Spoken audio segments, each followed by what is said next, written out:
I আরে I. আবার মারছি, আই। আবার দেখুন আবার কেন মারছেন আপনি? আই। শুনুন, আবার আবার আবার হাত তোলে, আবার কথাটা একবার শুনুন স্যার, এরপর বাড়াবাড়ি হয়ে যাচ্ছে কিন্তু। এরপর আপনি যদি গায়ে হাত তোলেন আমি কিন্তু পা ধরে নেবো আপনার। আবার আই। মারে।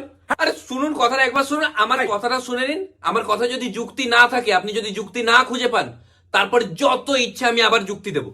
আরে আই। আবার শুনুন না আমার কথাটা। আপনি অভিযোগ করছেন যে আপনি যখন পড়াচ্ছিলেন আমি ক্লাসের মধ্যে ঘোরাফেরা করছিলাম, তাই তো? স্যার আপনি ভুল স্যার, আমি ক্লাসের বাইরেও ঘোরাফেরা করছিলাম। বাইরে কেন আবার ঘুরছিলি? দেখুন। তো বাইরে কেন ঘুরছিলি? কেন মানে কি, আপনি তো নিজেই পড়িয়েছিলেন যে থাকবো না বদ্ধ করে দেখবো এবার জগৎটাকে। আমি জগৎ দেখতে গেছিলাম। আরে বাইরে আবার কেন ঘুরছিলি? আপনি যে কবি কবি যে বলেছে, কবির থেকে আপনি বেশি জানেন। আবার দেখছি, আবার আবার মারে, শুধু মারবেন আপনি না স্যার, আপনি কিন্তু বারবার মারছেন। আমি লাস্ট বার বলে দিচ্ছি, এর পরে মারলে কিন্তু আমি আবার লাস্ট বার বলে দেবো আবার। আরে আপনি নিজে বলেছিলেন পরীক্ষায় 80 পেলে হবে, আমি 80 পেয়েছি, তাও আপনি মারতে চলে এসেছেন।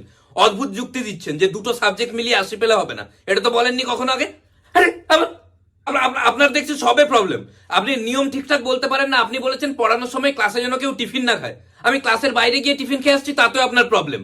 নিয়ম ঠিকঠাক বলবেন না, আবার পরে আমি খেলবো না এরকম করে।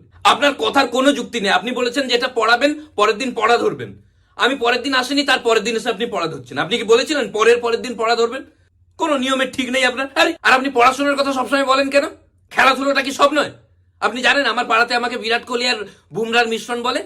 মানে একটা মানুষের মধ্যে বিরাট কোহলি আর বুমরা দুজনের গুণ আছে, এটা কি কম কথা? আমি বিরাট কোহলির মতো বল করি, বুমরার মতো ব্যাট করি। আরে আবার স্যার, আপনি এইভাবে একটা ছোট্ট ফুটফুটে ধেড়ে ছেলেকে মারতে পারেন না। আপনি বলছেন আমাকে ভালো হতে হবে, কিন্তু ভালো হওয়ার সময়টা তো দিন, মিনিমাম 10-12 বছরের। আর আমার সব নেগেটিভ দিকগুলো কেন দেখেন আপনি? আমি তো ওই শুধু দুটো জিনিসই খারাপ, পড়াশোনা আর ব্যবহারে, বাকি জিনিসগুলোতে তো ভালো। স্যার আপনি বলেছিলেন খারাপের সঙ্গে মিশলে খারাপ হয়ে যায়, তাই জন্য আমি কারোর সঙ্গে মিশি না, যাতে ওরা না খারাপ হয়ে যায়। আবার